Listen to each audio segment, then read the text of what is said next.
Boa noite, galera nerd. Sejam bem-vindos. E aí, pessoal, beleza? Turminha, sejam bem-vindos a mais um programa Nerd em Pauta. Hoje nós vamos continuar a nossa série de mundos fantásticos. Na semana passada nós falamos de mundos medievais fantásticos, diferenciamos o soft a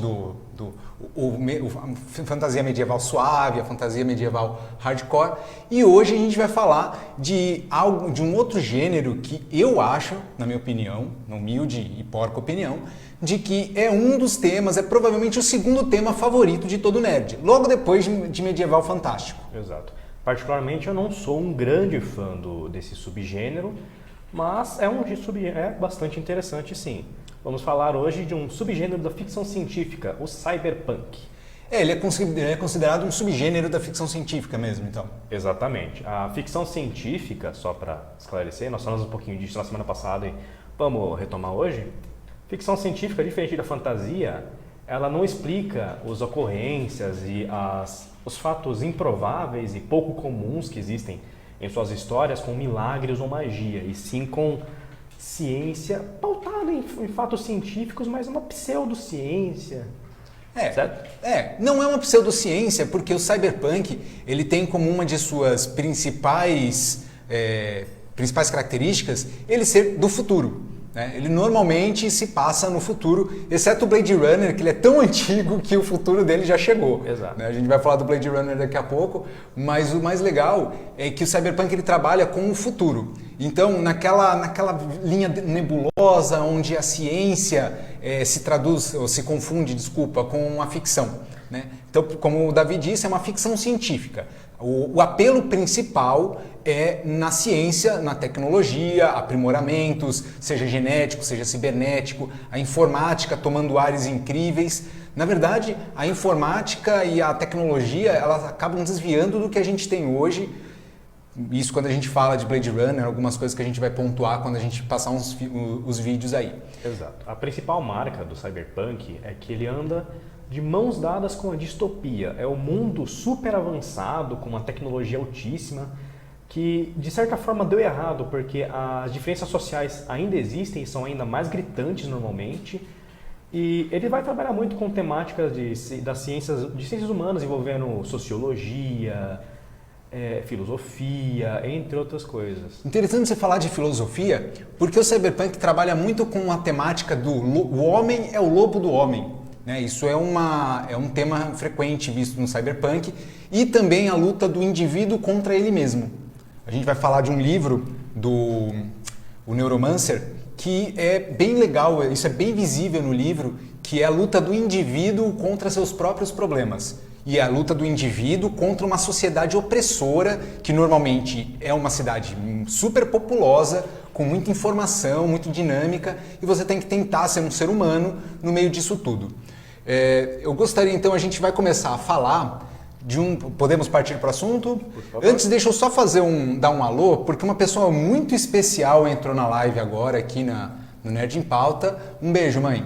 Obrigado por nos assistir. Minha mãe assiste, eu não sei se ela aprova, que nem a mãe da Bia. Se a sua mãe assistiu, e aprovou, não foi? Eu não sei se ela assistiu, mas acho que ela aprova. Ela aprova. Bom, a minha não aprova muitas coisas que eu faço, eu espero que isso seja um orgulho para ela. Se não for, paciência, não é verdade? Bom, vamos entrar então. Vocês estão vendo aqui esse pôster fantástico. Se tem uma coisa que transmite bem a sensação do cyberpunk, é esse pôster cheio de neon, cheio de brilho, meio blasé, por que não? Então, gente, você me dá uma licença, Davi, que eu gostaria de falar sobre esse filme, Blade Runner. Blade Runner é um filme de ficção científica neo-noir, peraí que isso aqui é difícil, hong-kongo-estadunidense, ou seja, foi filmado em parceria com um estúdio dos Estados Unidos, com um estúdio de Hong Kong. Ele foi lançado em 82 e dirigido pelo ídolo dos nerds. Para quem já assistiu Alien, para quem já assistiu todo tipo, Prometheus não, Alien, tá? Ridley Scott dirigiu esse filme e foi estrelado por Harrison Ford, Rutger Hauer, Sean Young, Edward James Olson. O roteiro foi escrito por Hampton Fancher e David Peoples. E é vagamente baseado no romance Do Androids Dream of Electric Sheep, de Philip K. Dick. Quer falar sobre a sinopse? Ou... Claro. Então vamos lá. Blade Runner retrata o longínquo futuro de 2016, onde a humanidade já rompeu a fronteira do céu, o céu é o limite, não é mais, e nós já temos colônias em outros mundos. E para trabalhar nessas colônias e fazer a segurança, a humanidade ela criou soldados melhorados, podemos chamar? Eu acredito, não seria soldados, né? Ele criou, assim como hoje em dia a gente tem esses debates, principalmente com os transgênicos, né?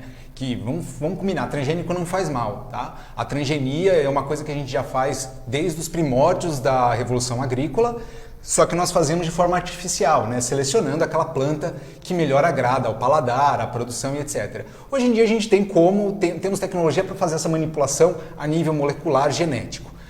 Então o que o Cyberpunk fez? O que a ideia do Cyberpunk é? Se a gente pode modificar genes de plantas e animais, a gente também pode fazer isso com seres humanos. E no universo de Blade Runner é que são criados os replicantes.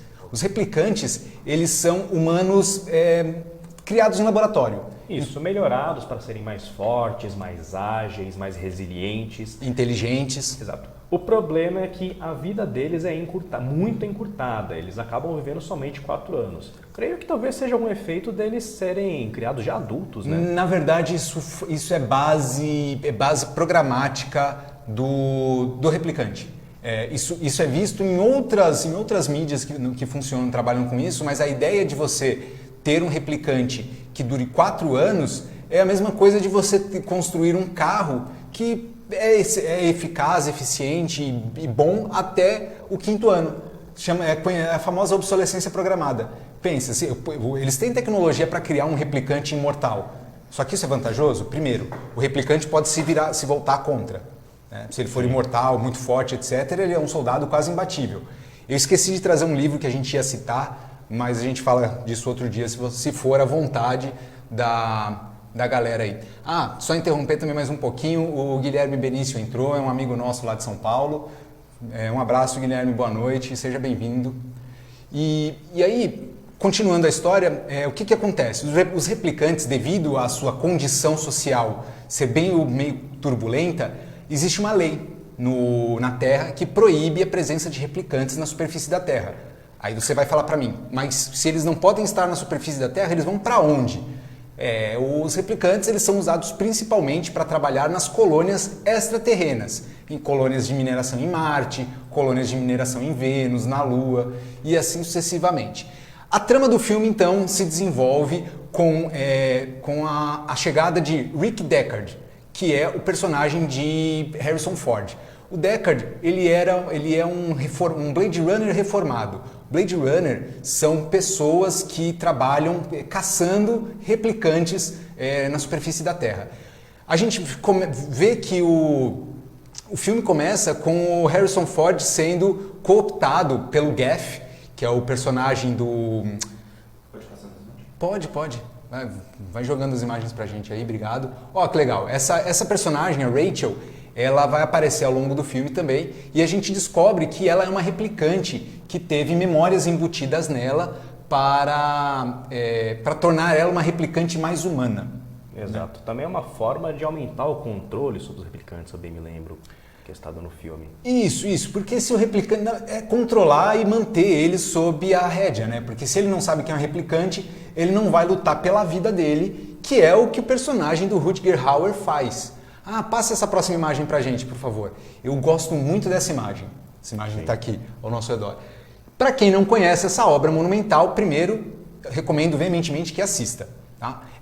Eu acho cansativo, mas é uma obra muito boa. Essa máquina na frente do Harrison Ford, do Deckard, ela é a chamada máquina do teste Voight-Kampff. Tá? Essa máquina ela é utilizada para detectar replicantes. Exato. É um polígrafo superdimensionado, capaz de detectar as mínimas perturbações na íris, hormônios que você solta pelo hálito enquanto fala. E enquanto o Harrison Ford vai usando essa máquina, ele vai fazendo perguntas de cunho emocional. Vale lembrar que é impossível distinguir fisicamente e mesmo a nível genético um replicante de um ser humano. Na verdade, eu acho essa afirmação um pouco contraditória, né? Porque se eles são mais fortes, são modificados geneticamente, deveria haver um marcador genético identificável, não? Então, eu acredito que sim, mas eu acho que... Lembra, o filme ele foi lançado em 82, mas ele foi produzido já antes, né? Então, esse conhecimento sobre marcadores genéticos, etc., por mais que... É curioso, por mais que a gente pense, temos tecnologia para modificar o gene e criar um ser humano do zero, mas não temos tecnologia para identificar isso no código genético. Vamos parar para pensar o seguinte, eles têm o gene que decide quem é mais forte e quem é mais fraco é igual para todo mundo, né? Vamos dizer que seja uma herança quantitativa, quanto mais genes você tem, mais forte você é. É a mesma coisa para rapidez, inteligência, etc. Isso tudo são genes naturais. Se a empresa não colocar um marcador genético específico, ninguém pode detectar. Verdade. É isso que eu imagino. Entendeu? Porque os genes que ele vai colocar lá são genes iguais ao meu e o seu. Então é por isso que a gente fala que geneticamente os replicantes são idênticos ao ser humano. Ao ser humano. Bota pra gente essa outra imagem aqui, que eu gostaria de falar dessa imagem. Ela, pra mim, representa muito bem o sentido do filme Blade Runner. Essa mesma? Essa mesma, tá? Ela é escura, ao mesmo tempo ela tem um espaço amplo, opulento. Isso é a marca do universo cyberpunk, a discrepância social entre as camadas sociais. Isso que a gente está vendo é a sala principal da empresa, eu esqueci o nome agora, eu devo ter aqui na pauta, só um minutinho, galera. Essa empresa que é a que produz os replicantes, achei aqui, Tyrell Corporation, tá? O dono dela, o presidente da empresa, o Tyrell, ele quem está por trás da invenção dos replicantes. Continuando a falar sobre a história do cyberpunk, do Blade Runner, desculpa. Então, o que acontece? 4 replicantes se revoltam das minas e vêm para a Terra, tá? Eu acho que a gente tem algumas imagens dos replicantes aqui. Não, próxima, não, acho que é a última. Não tem? Então passa esse vídeo pra gente aí, por favor. Esse vídeo eu acho que é um trailer, vai mostrar bastante cenas do filme, tá? A gente vai comentando um pouquinho sobre eles. Então o que acontece? Esse teste Voight Kampff, o Blade Runner que estiver rodando o teste vai ficar fazendo perguntas ao suspeito, tá? É 2019, hein? O trailer está mostrando. É esse ano que está acontecendo isso aí, tá? Esse é o futuro que a gente chegou. 2016 é quando os replicantes foram feitos. Isso, eles foram criados em 2016 e vêm para a Terra então em 2019 para tentar prolongar a sua vida. Então, sabe quem eu descobri que quem é a Pris, a personagem que faz a atriz que faz a Pris? Ela é a Daryl Hannah. Daryl Hannah? Você deve ter visto ela no filme Kill Bill. Ela era a mina de tapa-olho do Kill Bill. Olha só. Daryl Hannah novinha, cara. Esse é o Rutger Hauer, essa é a Daryl Hannah. E aí a gente vai tendo o Deckard vai buscando informações a respeito dos replicantes para aposentá-los. Mas a aposentadoria deles não é como a aposentadoria que o nosso estimado presidente quer pra gente, né? Na verdade, até que é bem parecida. É bem parecido, só que a deles vem um pouco mais cedo. A aposentadoria no Blade Runner é o extermínio, né? É o famoso vai dormir com os peixes. Outro filme que a gente tem que comentar depois, que esse filme é bom. Olha que bonito. Esse filme, ele tem algumas das cenas da fotografia mais interessante. Eu gosto muito do cenário, eu gosto muito de ver esse filme várias vezes porque ele é uma aula de cinema, eu acho. Tá? Não um cinema como roteiro, como enredo, mas um cinema como imagem. Tá? Contar histórias através de imagem, não necessariamente com falas. Um grande amigo nosso, o William, que não está nos assistindo agora, porque deve estar trabalhando, que aquele cara trabalha pra caramba, ele fala que um bom filme, uma boa série, um bom programa de TV é contado com imagens e não com falas. E esse filme, ele convence. Davi, quer falar alguma coisa sobre Blade Runner? Sim, eu gostaria de falar, na verdade, eu não achei o filme tão arrastado, nem tão chato quanto me foi vendido. Pelo menos não uma das 150 versões, né?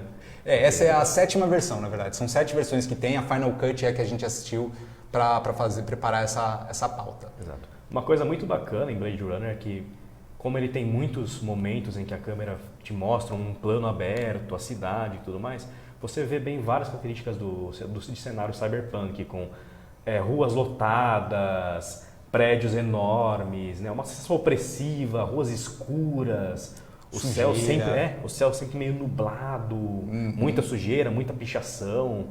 E as pessoas andando em roupas meio chamativas, né? A moda do cyberpunk, desse filme principalmente, ela pega aquilo que era legal nos anos 80 e 70, muita cor, muito material diferente, e transforma isso ao ponto de uma cena onde uma replicante, que era uma dançarina sensual, de biquíni bizarro, um biquíni específico lá do universo cyberpunk, coloca uma capa de chuva branca, plástica, transparente e corre no meio da cidade. E normal, ninguém liga. É bizarrice à lá anos 80. É mais um dia normal.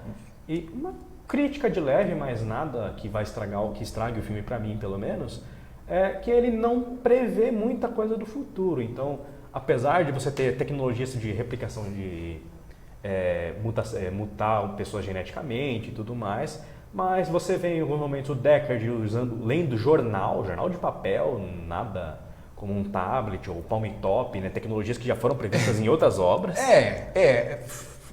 Assim, é legal isso, que a gente vê que tem uma cena, inclusive, que ele coloca uma câmera, uma foto dentro de uma máquina e vai mexendo nessa foto. Ele consegue pegar outros ângulos que não aquele 2D que está chapado na foto. E renderiza em qualidade alta, né? Altíssima, e imprime.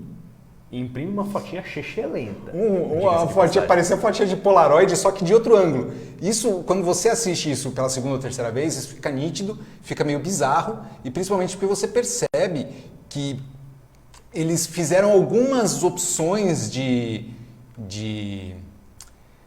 como é que fala? Opções de tecnologia que não tinham um real fundamento prático. Era só para ficar bonito na tela. E fica. Apesar de tudo, o filme não envelheceu mal, pelo menos eu não achei que ele envelheceu mal. Eu também Tem não. uma aparência bem bonita e a versão remasterizada que nós vimos tá muito boa a imagem. Bacana pra caraca, viu, gente? Vale a pena. Tá? Então, eu só queria falar outra coisa aqui sobre Blade Runner rapidinho, que eu coloquei na minha pauta, algumas análises que eu fiz. Primeira teoria. A Rachel não é só uma replicante, como ela é uma replicante especial. Por algum motivo, algo ali me diz que ela não só as memórias que implantaram nela tornam ela uma replicante especial, tem algo a mais. É uma teoria que surge aí, principalmente com o novo filme lançado 2049, né? Mas ouvi falar que talvez ela fosse uma replicante que pode se reproduzir, já que os replicantes são estéreis. Sim. E outra teoria, tá? Ao longo do filme é percebido, principalmente nos olhos do Roy Beckett, que é o personagem de Rutger Hauer, é um brilho diferente na íris. A retina é refletida. Aquele efeito olhos vermelhos que tinham nas câmeras antigas fica visível, todo mundo consegue ver. Não só um efeito de luz refletindo, como se fosse uma lâmpada apontando, mas imagine mais o brilho similar ao brilho de olho de um gato, por exemplo. Mas um gato à noite, dele, assim. Principalmente. E esse brilho é um dos indícios, não é final, não é conclusivo, mas é um indício de que uma pessoa é replicante. Não é algo usado dentro da história do filme, mas é uma marcação que existe para o espectador saber perceber quem é e quem não é replicante. Isso, é uma linguagem bem sutil, né? Não está explícito, não é dito na obra, mas é uma linguagem sutil. E o personagem do Harrison Ford aparece com brilhos sutis na íris em alguns momentos. E o mais legal é que uma frase da Rachel para o Harrison Ford é: você foi testado? Perguntando para ele se ele foi testado pela máquina Voight-Kampff. Porque ela até então não acreditava que ela fosse uma replicante. E isso faz a gente pensar, né? A diferença nesse filme entre você ser um humano e ser um replicante são as suas emoções. Exato. A sua resposta emocional. Então eu fico imaginando quantos replicantes que não eram replicantes foram aposentados por engano, simplesmente porque eles estavam tensos e estressados na hora do teste. É a mesma coisa que acontece com o polígrafo. Não dá para confiar num polígrafo, não dá para confiar num teste de Voight-Kampff. Mas é um excelente filme, fica aí a minha nota 5. 5 selos de 5. Eu dou 3,5 selos. Não achei esse filme todo, apesar de eu não achar ele tão chato assim, mas não foi um filme que me atingiu. Ok. Eu também não sou um grande fã do gênero, como eu falei, mas o filme é bom sim, vale a pena assistir. Então, 8,5, né? 3,5? 3 com 5, 8,5, 8,5 de 10, passou de ano. Passou mais um ano aí. Blade Runner, assistam. Vamos virar a pauta aqui, tem mais Cyberpunk, tem muito Cyberpunk hoje. E a gente vai falar agora de uma série recente da Netflix. Falamos de uma coisa clássica, agora vamos falar de uma série. O Anão Replicante, bota aqui pra gente, aqui ao meu redor. Altered Carbon. Olha que bonito essa imagem. Foi o Davi que achou, eu achei bacaníssima. Altered Carbon, quer falar pra gente a sinopse? Claro. Então vamos lá. Altered Carbon, série original da Netflix baseada num livro de mesmo nome. Ela retrata um futuro, eu não sei dizer exatamente o ano, mas é coisa de 300 anos no futuro. Isso, quando a série se não me engano, é 2349. Mas já deve estar na pauta aqui. Vai dando sua sinopse aí. Nesse futuro, mais uma vez, a humanidade também tem colônias espaciais. 2384. Obrigado. Ela também rompeu as fronteiras, né? Tem colônias espaciais e tudo mais. E a nossa série gira em torno do...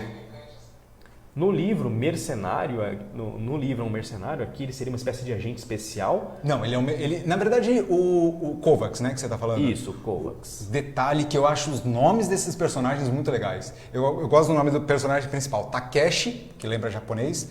Kovacs, pra mim, é russo ou búlgaro, alguma coisa assim. Isso porque, na verdade, o Takeshi Kovacs é oriental. Ele é oriental, mas a mãe dele era oriental e o pai era húngaro ou búlgaro, alguma coisa assim. E aí ele tem o nome japonês porque a mãe quis e o sobrenome do pai. Aqui nós temos a foto do Takeshi em sua capa original. Legal, vamos lá, calma. Capa. Se você não teve contato com essa série ainda, você não vai reconhecer esse termo, capa e pilha. O que acontece? O grande diferencial dessa série é a neurociência avançou a tal ponto que é possível armazenar todas as suas memórias, lembranças, personalidades, todas as suas informações cerebrais, é possível de ser armazenado. Eu acho que está na foto 11. Deixa eu ver se é a foto 11. Não, tenta 12. Não, próxima, 13. Que a gente mudou um pouco a ordem de fala. Aí. Bota essa pra gente. Perfeito. Isso que está aparecendo na nossa tela é a pilha cortical. É um disco que vem aqui assim na base do seu cerebelo, tá? Embaixo do cerebelo, e é onde todas as suas informações mentais são armazenadas ali. Tipo um memory card. É tipo um backup. Acho que quem tem menos de 20 anos memory não vai card, saber não. O que é um memory card. É um pendrive.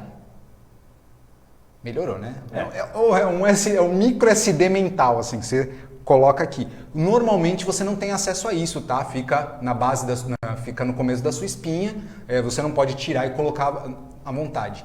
Desde que ele não seja danificado ou destruído, é possível trazer uma pessoa de volta à vida em outro corpo, ou capa, como eles chamam. Dá uma impressão de ser algo meio descartável, como se seu corpo não valesse nada. O que importa é a sua informação. Exatamente. Ele trabalha com aquela ideia de que, é uma ideia da filosofia de que a matéria não é nada. Né? A matéria sem a quintessência, que é aquilo que te torna único, não é nada. É por isso que a gente vê o Takeshi mudando de capa, né?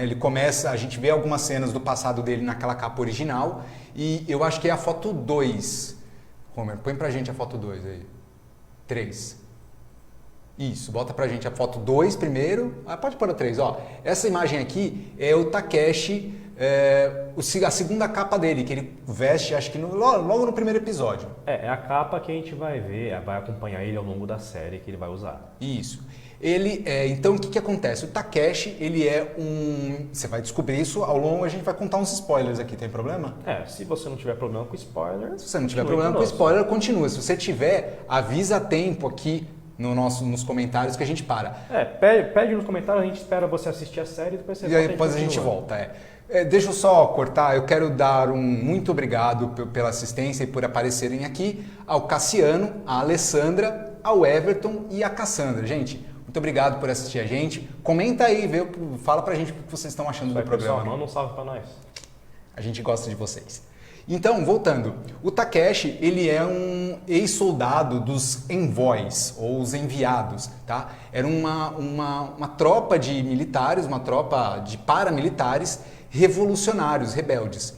E o Takeshi, ele é cheio de habilidades especiais, ele é muito rápido, ele é muito forte, ele chega a parecer que ele tem um sexto sentido, ou um sentido aranha, né? Eles são extremamente bem treinados, inclusive mentalmente, o que permite a ele resistir em um episódio da série uma tentativa de torturar ele mentalmente com uma máquina, numa espécie de cybermundo. Porque como as suas informações cerebrais estão ligadas num dispositivo tecnicamente eletrônico, como um CD, um pendrive, é possível manipular ou se conectar a esse disco cortical e produzir efeitos. Na verdade, é interessante porque a série começa com o Takeshi Kovacs sendo retirado da prisão. E o que é a prisão hoje em dia?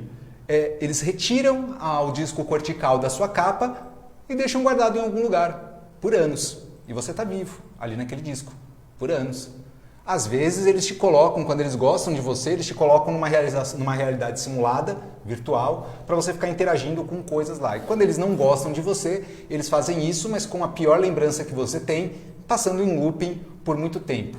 Isso, vale lembrar que nessa realidade simulada você tem todos os sentidos normais e tudo mais. E numa cena de tortura, o Kovacs é colocado em uma tortura infinita. Ele pode ser morto nessa realidade virtual e trazido de volta infinitas vezes. Não é igual ao Doutor Estranho, tá? É um pouquinho diferente. Mas é legal. Então, aí, por que ele é trazido, tá? Bota essa que é legal, essa é legal. Essa imagem do Kovacs é muito legal. Ele é trazido de volta porque ele precisa investigar a morte de um cara muito rico, o Lawrence Bancroft. Esse nome é do caramba, Bancroft. Isso passa, né, aquela finesse, aquele garbo.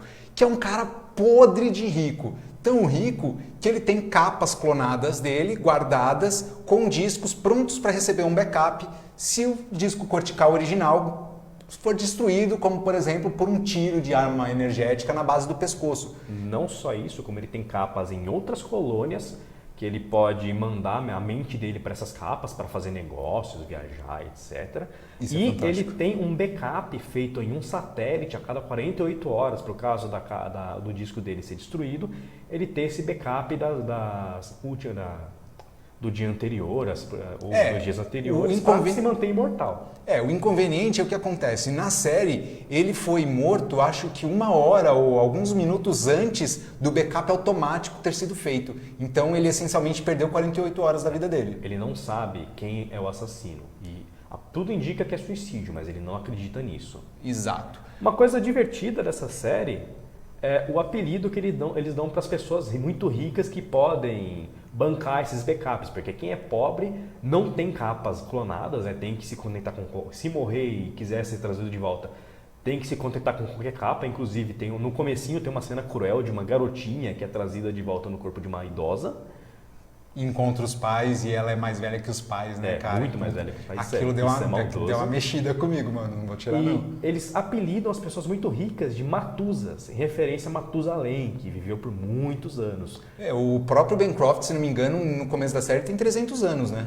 Isso, ele é muito velho. Ele é velho porque, assim, o corpo fica velho, mas as memórias não. Baixa tudo no disco cortical, pega uma capa nova e aí você continua vivendo. Normalmente, e existe um plano público para você ter capas extras. Só que como é um plano público, as capas normalmente não são adequadas, não são clonadas e etc. Passa aquela imagem pra gente, isso. Marcos, deixa eu mandar aqui um oi pra minha tia Zeni, que tá assistindo a gente. Oi, tia, tudo bem? Oi, tia, beijo. Não, ela é minha tia. Não é nossa tia. É tia, é carinho. Deixa eu aproveitar aqui também. Vitor, salve Vitor, seja bem-vindo. Gabriele, uma ex-aluna minha, obrigado por assistir a gente. E a Branca Pereira da Silva Machado. Desculpa, eu não te conheço, mas obrigado por aparecer e manda um comentário aqui, fala pra gente de onde você veio, como você chegou a gente. É legal porque a gente direciona esses assuntos. Essa pessoa que está passando aqui na imagem agora é a Krista. Krista ou Kristen? Acho que é Kristen.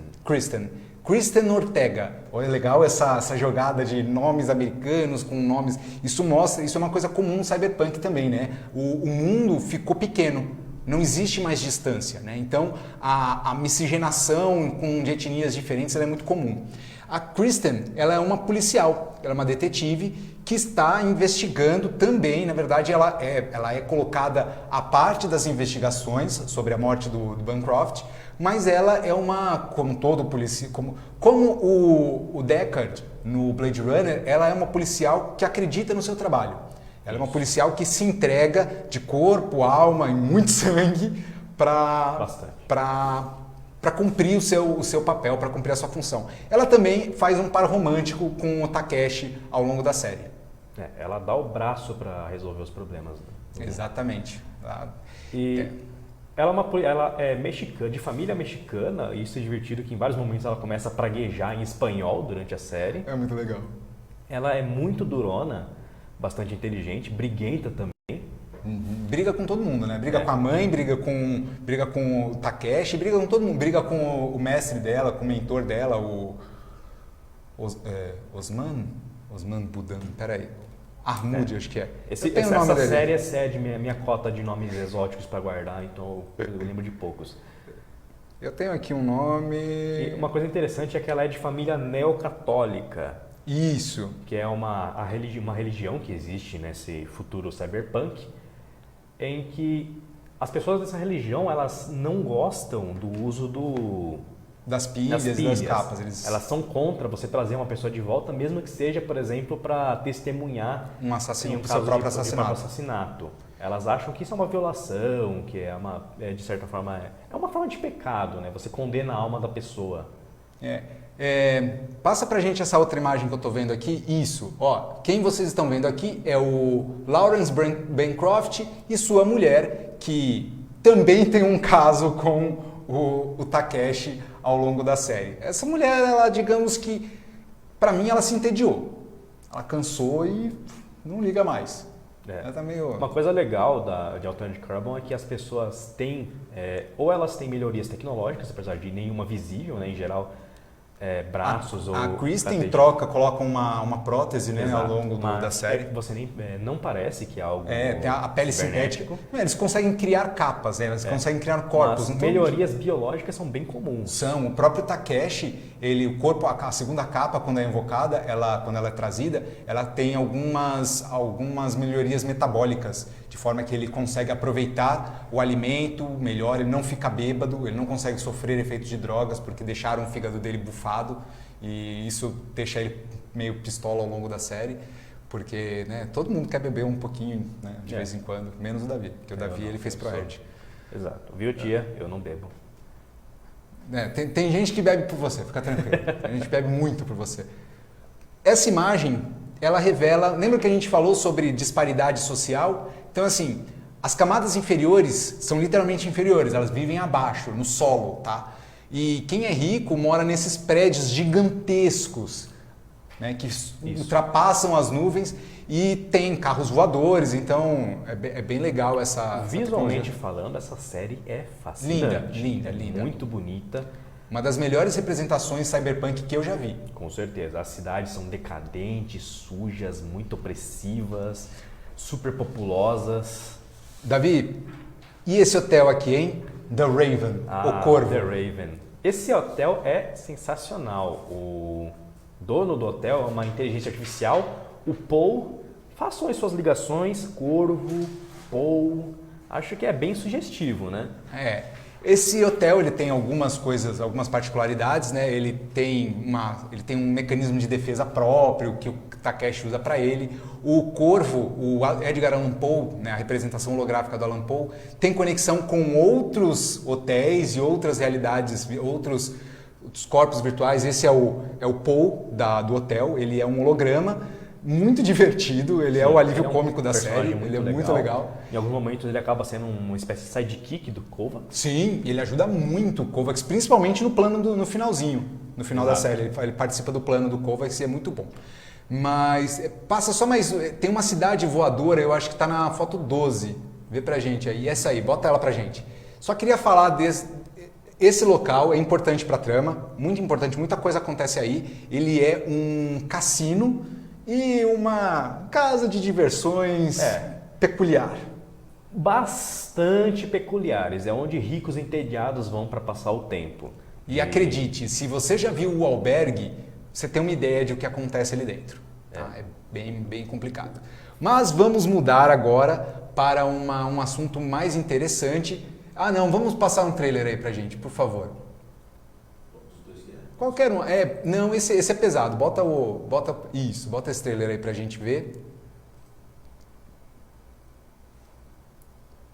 Eu não lembro exatamente do que se fala. Esse é o trailer que vai mostrar a cidade. Ó, então você está vendo aí, tudo decadente, a cidade é muito obscura. Tá? Muito neon, característico, né? Isso. As cidades de cyberpunk, elas oscilam entre pontos de escuridão e pontos de brilho estonteante. É uma forma de mascarar a opressão e o sofrimento típico dessas pessoas. É Las Vegas, basicamente. Tem uma rua em Las Vegas que tem muito neon e é bem decadente também. Las Vegas é legal. Las Vegas é a nossa cyberpunk, por enquanto.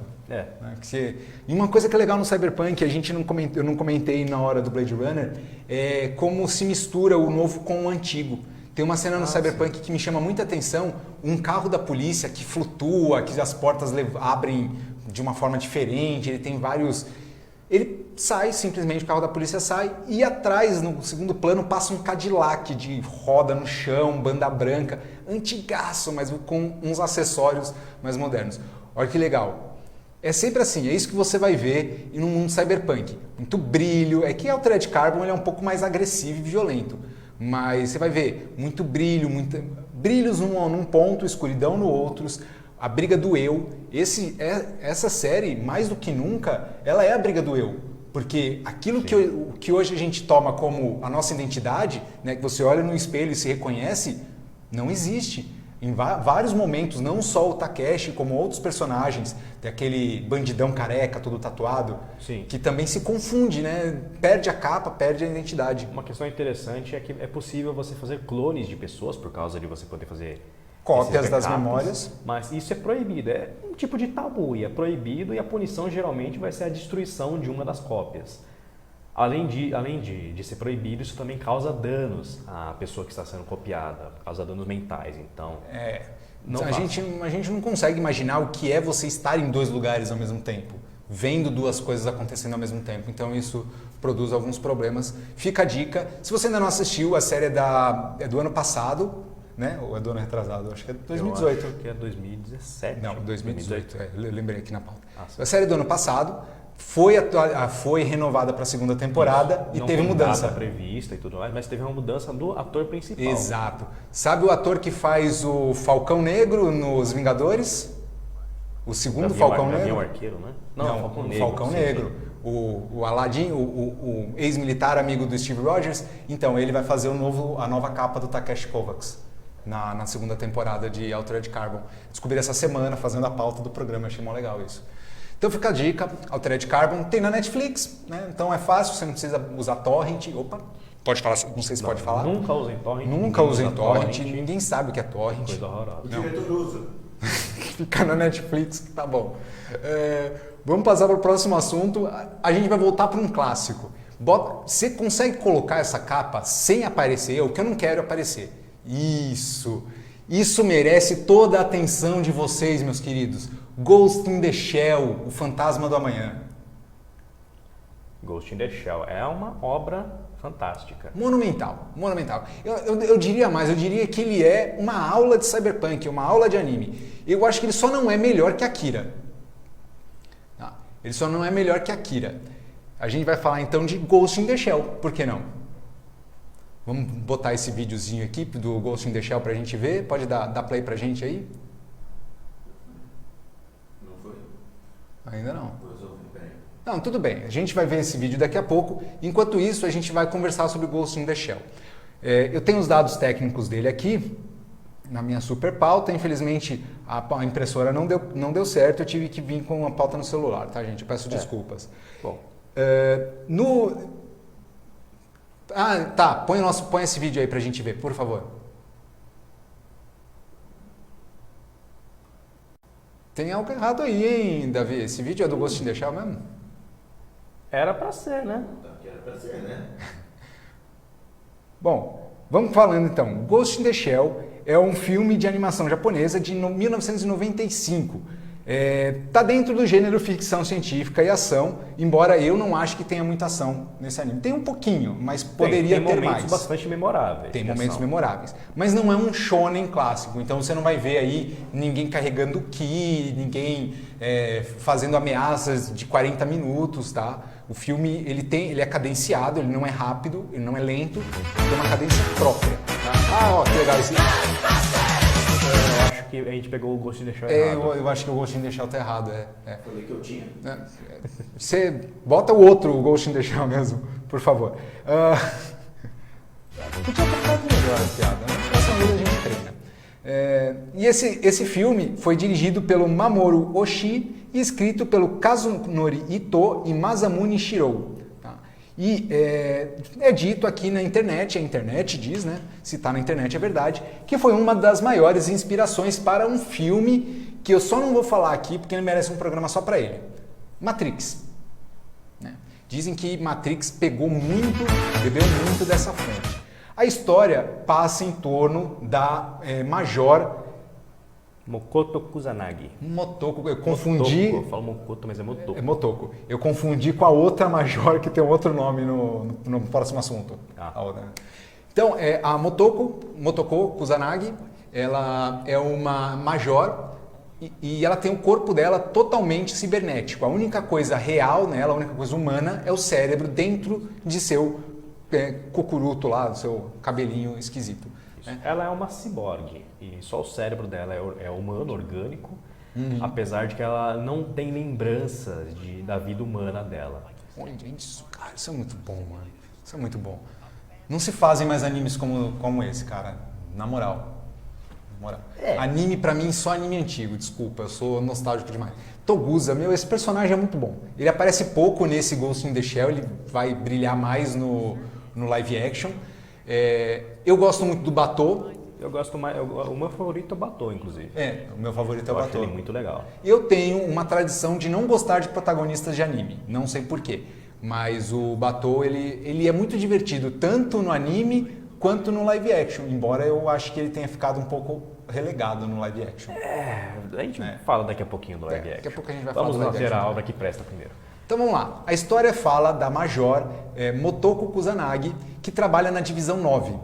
Setor 9, desculpa, que é um setor responsável por enfrentar e combater ameaças cibernéticas, na forma de robôs, androides, etc. Na verdade, o setor 9 é um setor do governo que no anime é dito que ele faz o trabalho sujo do governo, né? Então, não é só enfrentar ameaças cibernéticas, como também, eventualmente, apagar alguma ameaça, alguém que esteja ameaçando o equilíbrio e sendo uma ameaça para o país. Certo.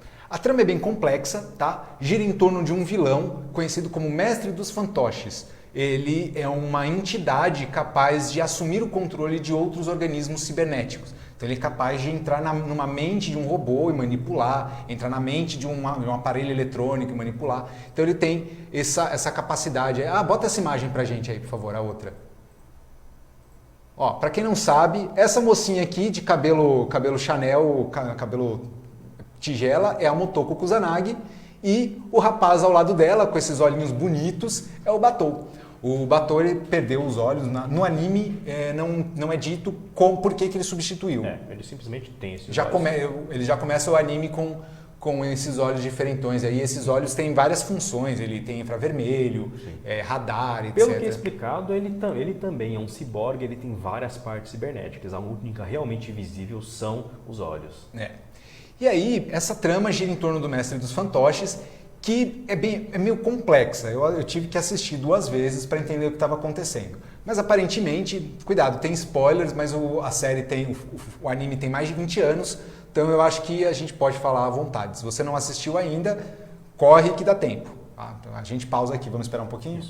Assista devagar, porque ele é um anime bem arrastado. Ele tem uma linguagem muito lenta, porque a ideia, né, tem vários momentos em que a câmera para, mostra uma cena, tem vários momentos que não tem nada efetivamente acontecendo, é uma música uma música que é muito importante, a música nesse anime é muito importante, e mostrando a cidade, população e tudo mais. É para dar uma sensação de desolação, de isolamento. Isso. Ó, que interessante. Essa personagem que está aparecendo aí é uma robô que é a tradutora de um diplomata americano. É um robô que seria a tradutora de um diplomata americano que vem para o Japão, só que ela fica sob controle do Mestre dos Fantoches. E a trama vai girar em torno disso, de identificar, de descobrir quem é o Mestre dos Fantoches e descobrir toda a trama por trás dessa história. Eu vou ter que dar uma encurtada aqui, porque eu acho que a gente tem muito assunto para cobrir ainda e a gente está ficando meio sem tempo. Tá? Então, Ghost in the Shell vale muito a pena, não envelheceu em nada. Se você é um amante de animes antigos como eu, você vai gostar muito disso. Isso, ele tem uma história muito complexa, então assista e digira lentamente. Isso aí. E assista de novo várias vezes, cada hora você vai notando uma coisa diferente. Agora vamos colocar forma, vamos colocar substância nesse anime e torná-lo real. Bota aqui. Isso, olha que beleza. Scarlett Johansson, muito obrigado por esse papel, mas você não serve para fazer anime, Scarlett, desculpa, para fazer live action. Esse filme é muito ruim. É terrível. É horrível. Rolou uma polêmica em cima de whitewashing e tudo mais, porque pegaram uma americana para fazer uma personagem japonesa. Eu te falei quando a gente assistiu que o problema não foi a Scarlett. Ela até é maquiada de uma forma parecendo mais oriental. O que me chocou foi o batom. Primeiro, ele aparece normal, sem os olhos cibernéticos. Então já fica claro que ele é ocidental. Ah, mas aí você vai falar, não, mas no mangá, no anime, ninguém é oriental. Tudo bem, os traços não são orientais, mas você sabe que são asiáticos. Então isso deveria ser respeitado, eu acho. Na verdade é que o problema não é os atores que usaram, e sim que o filme é ruim. O filme é ruim, tá? Ele tenta chegar nessa... O filme tem uma trama mais simples, tá? Existe um robô que controla outros robôs, mas ele é só Ele é uma experiência, entre outras. A Major, que no filme recebe o nome de Kirin... Mia alguma coisa, não é? Mira Killigan, se não me engano. Isso, ela não sabe quem ela é de verdade, não sabe detalhes do passado. Em vários aspectos, o filme live action ele se parece com a animação. Ele é claramente inspirado na animação que a gente falou agora há pouco, de 95. E ele tem traços de outras, ele pega pedaços de outras animações que saíram posteriormente, mas ele não chega nem perto da profundidade da animação original. Ele pega elementos e só usa os nomes, ele não se aprofunda neles, nem usa eles como eles são apresentados originalmente. Então, nossa análise para Ghost in the Shell apesar da Scarlett Johansson, fique com o anime. O anime é muito melhor. E eu não tenho muito mais o que falar. As cenas de ação até são interessantes, a batalha com a aranha é divertida. Sim, a cena é muito similar, tem muitas cenas que foram extraídas diretamente do mangá, do anime, mas mesmo esse fanservice não salvou o filme. Infelizmente, minha nota para esse filme é 2. Para mim também, 2. Se eu gostei muito do batom do anime, no filme ele é terrível. Apagado. E precisam fazer um par romântico dela com o vilão do filme. Pra que isso? Porque eles colocam uma personagem feminina e ela tem que se apaixonar por alguém. Por que ela não pode ser forte por si só, entendeu? A Motoko dava porrada em todo mundo. O Batou só respeitava ela porque ele sabia que apanhava dela também. Existe uma tentativa de fazer um questionamento no filme que é feito no anime, que é sobre as questões de o que é ser humano, o que é ser vivo e tudo mais. Mas foi muito mal explorado. No filme isso é traduzido como a Major tentando descobrir o passado dela, se questionando sobre isso, enquanto no anime isso é tratado de forma mais ampla, sobre o que me torna humano. Exato, é bem mais profunda a questão no anime do que no filme. E a gente nem pode falar de tempo, tá? Porque o anime ele é mais curto do que o filme. O filme, se não me engano, tem 1 hora e 45 minutos, quase 2 horas. A animação, o anime tem 1 hora e 20. Então ele contou muito mais, ele fez muito mais com muito menos. Então, né, grandes produtores, grandes diretores, por favor, respeitem a obra, tá? Isso. Se vocês forem fazer Akira, pelo amor de Deus, cuidado, cara, não mata Akira pra mim. 2 então, 2 também, 4 de 10, passável. Repetiu de ano, não passou. Passa o próximo, bota essa imagem pra gente aqui que ela vai dizer muito. William Gibson, Neuromancer. Leu essa obra? Eu não consegui ler, infelizmente. Então, você me dá licença? Por favor. Essa eu não preciso nem de pauta, porque esse livro eu tô lendo ainda e ele é muito bom. Neuromancer, ele foi o primeiro romance literário passado em um universo cyberpunk. Na verdade, dizem que o Neuromancer do William Gibson cunhou os modos do cyberpunk como nós conhecemos. Lá essa história se passa em torno de Casey, um ex-hacker, e nesse mundo eles são chamados de cowboys, porque a internet, a rede de computadores, ela é uma realidade virtual paralela à nossa. Então, quando eles vão invadir um sistema, ele coloca uma maquinária, eles chamam de deck, que é um capacete, tipo esse que está na imagem, tá? E ele se liga a um servidor, a um console onde ele faz comandos, e a mente dele entra no sistema eletrônico. De que ano é esse livro? Ai, cara, esse livro eu vou ter que pegar aqui na minha pauta, peraí. Esse livro é antigo, muito antigo. Ele é de 1984. 1984? Isso, e foi... É primórdio da internet? Talvez. Não, a Isso. internet nem existia. A internet acho que não existia, porque ela fez 30 anos a semana passada, retrasada. Tava por aí, cara. Nossa. Eu acho que a internet nem existia ainda. Talvez existisse a intranet, né, redes locais. E o William Gibson se baseou nisso. Basicamente, ele deu meio que previu, né? Previu muita coisa. E, inclusive, eu acho que o Neuromancer serviu melhor de base para Matrix. Porque ali você tem a Matrix mesmo, Sim. entendeu? A realidade virtual, ela é descrita como uma trama multidimensional, onde a alma, a mente do usuário entra na rede, toma um corpo físico, e eles inclusive têm que lutar contra antivírus, que são os ICE, Interconnection Counter Envoy, alguma coisa assim. É um sistema de combate a intrusos. Então você cria um corpo virtual para invadir e enfrenta monstros lá dentro que são antivírus do sistema. Essa obra gira em torno do Casey, que é um ex-cowboy que, devido a um serviço feito errado, né, que ele tentou roubar seus contratantes, ele sofreu uma vingança. Ele não consegue, ele foi acossado por uma micotoxina, uma toxina fúngica, que impede ele de acessar a internet. Então ele fica desconectado da Matrix.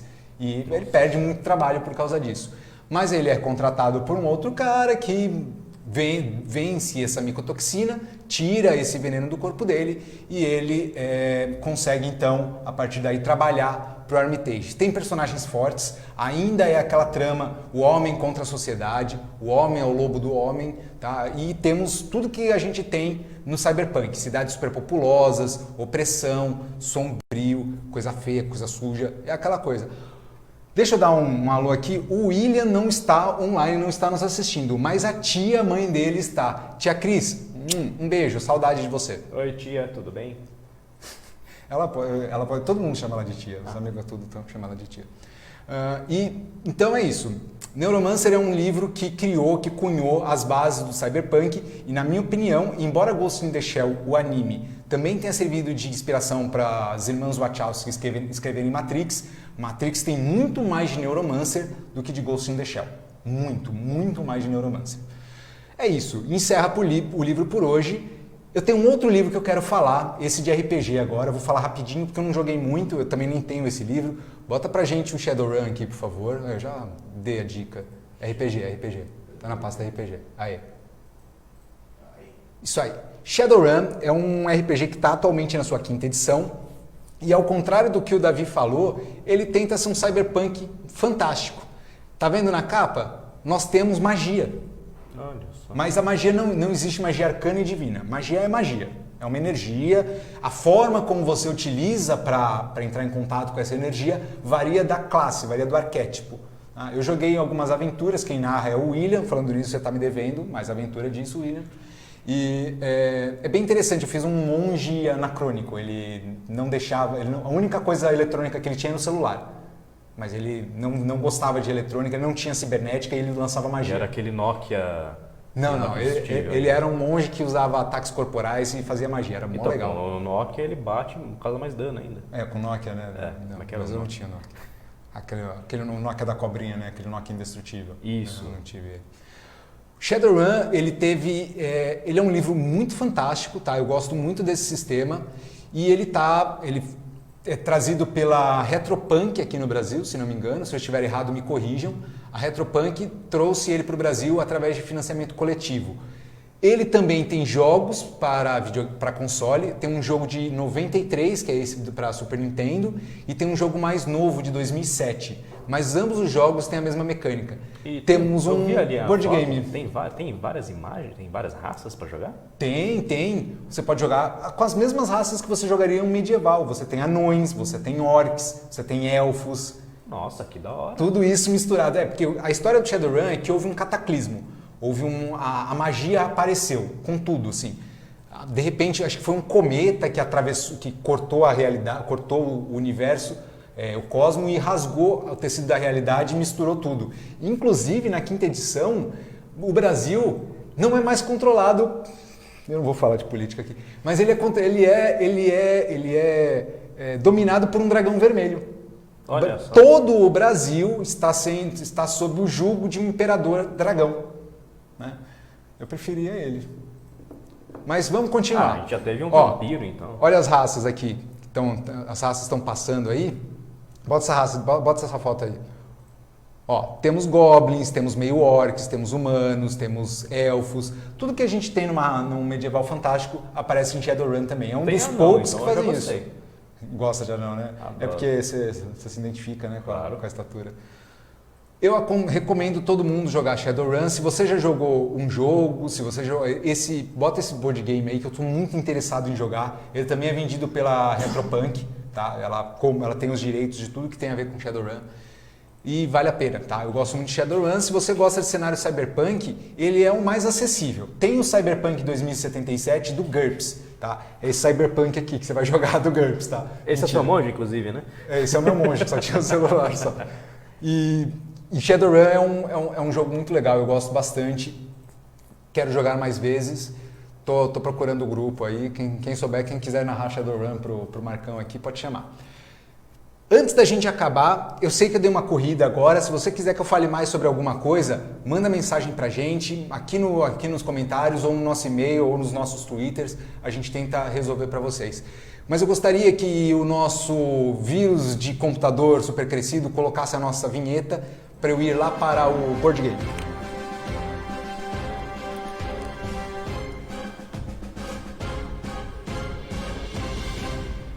Então, pessoal, o board game da semana era para ter falado na semana passada, tá? Mas ficou um pouco corrido, a gente se distraiu.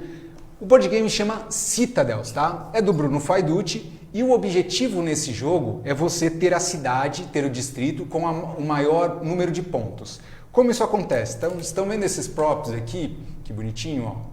Essa aqui são as moedas que você usa no jogo para comprar os distritos. Estão vendo que as cartas dos distritos têm pontinhos aqui, tá vendo? Isso aqui é o custo em ouro que você tem para construir, tá? A rodada, olha que legal, tem também esses cardzinhos aqui. Deixa eu ver se focou. Esses cardzinhos, eles têm as regras, ó, o que você pode fazer na sua vez, tá? E aqui, o sistema de pontuação. Tem um desse para cada jogador, se não me engano, até 9 jogadores. Essa versão vem com cartas bônus, que são essas cartas com uma estrelinha branca, tá? Essa carta bônus, ela tem efeitos diferentes dentro do jogo, um pouquinho mais fortes que as cartas básicas. O que acontece? A cada turno, alguém vai virar o rei. Tá? E ele vai convocar os membros da corte para agir. Então ele vai chamar o assassino, ele vai chamar o artista, ele vai chamar o bruxo, tudo pela ordem das cartas. Tá? Tem um númerozinho aqui que é a ordem que tem que ser chamado. Quando for chamado, se você escolheu essa carta para jogar naquela rodada, você pode agir. Pegar moeda do banco, comprar um distrito e construir um distrito. Essa rodada vai se seguindo, turno após turno. Após o 8º distrito ser construído, o jogo tá para acabar. Na verdade, se você é o primeiro jogador da rodada e construiu o seu 8º distrito, todo mundo pode terminar a rodada antes de fazer a contagem de pontos. Eu já perdi o jogo porque eu terminei, porque eu fui o primeiro a construir o 8º distrito, mas aí todo mundo construiu antes do turno acabar e acabaram construindo mais distritos do que eu tinha, e aí eu perdi. Mas esse é um jogo simples, para 2 a 9 pessoas. Essa expansão traz regras para jogar com 2 e 9 pessoas, porque a versão original permite apenas, se não me engano, de 3 a 7. E a expansão permite se jogar com até 9 jogadores. Então, Citadels é um jogo divertidíssimo, tá? Eu não ganhei, eu acho que eu ganhei uma partida até hoje, eu sou o dono do jogo, mas ele é super divertido. Meu diretor tá rindo aqui porque ele acha que não deve ser divertido perder, mas é legal. O legal não é perder, o legal não é ganhar, o legal é você usar a carta do assassino para matar o seu amiguinho antes de ele conseguir agir. O assassino é o primeiro a ser chamado e a ação dele ele fala assim, mato fulano, ele fala que vai matar uma profissão. Quando aquela profissão é chamada, se o cara tem ela na carta, ele não pode falar nada, ele não joga, ele fica sem jogar. Isso é legal, ver a cara de frustração, principalmente quando é a sua mulher que está jogando e você mata o personagem dela. Citadels do Bruno Faiducci, vendido pela Galápagos, aqui no Brasil, e pela Fantasy Flight Games no exterior. Vale muito a pena, eu paguei baratinho, tá? Eu não lembro agora o valor, mas eu paguei baratinho e comprei aqui na cidade, tá? Tem uma loja aqui que vende, eu só não vou falar qual é a loja porque ela tem que pagar patrocínio para mim, tá? Eu sou chato assim. Agora eu vou voltar lá pro meu canto que eu vou fazer as minhas explanações finais. Esse foi o Board Game da semana. Se você quiser saber um pouco mais, entre em contato com a gente. Vamos lá jogar Board Game com a gente. Posso passar só uns recadinhos finais? Eu quero agradecer novamente ao pessoal da New Level Tattoo. Eles me convidaram porque alguém que está assistindo a gente agora ganhou a tatuagem no sorteio mês passado. Essa pessoa foi no estúdio semana passada, me contaram, escolheu uma imagem mega nerd, e aí a equipe da New Level falou assim, Marcão, você não quer ir lá tirar umas fotos, fazer um vídeo? Eu falei, legal, vou lá, vou fazer esse acompanhamento. Se o cara quiser, a gente vai conversar com ele, enfim. Eu estarei sábado então no estúdio da New Level Tattoo fazendo a cobertura dessa tatuagem, e mais um abraço para o pessoal da New Level Tattoo que ajuda a gente com muita coisa, principalmente com suporte emocional, né? Porque fazer tatuagem é legal, você precisa fazer a sua, hein? Um dia. Outra coisa, eles me pediram para lembrar que eles estão com um sorteio novo, tá? Uma promoção nova. Você faz uma tatuagem e informa quem te indicou o estúdio. Se ao final de 2 meses um papel será sorteado e quem fez a tatuagem e quem foi indicado por quem fez a tatuagem ganham cada uma tatuagem no valor daquela que foi feita originalmente.